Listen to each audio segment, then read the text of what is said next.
Good afternoon, everyone. Jill here with North Texas Vegetable Garden.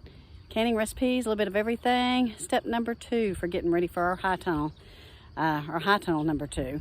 So our electric company is out here and they're fixing to top off these trees and take down as much as they can, and we're going to get a full load of wood mulch on top of that.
It's never fun to have to take trees down, but we had to go ahead and do this. These are those old hackberry trees.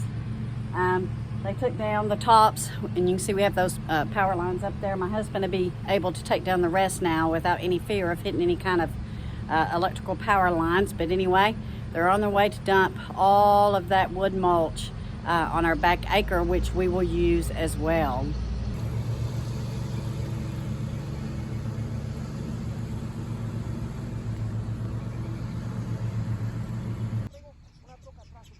So you can see it's a rather large pile. This is all going to be native Texas, probably going to be some oak, some hackberry, and we will put this to good use, guys, all over the place.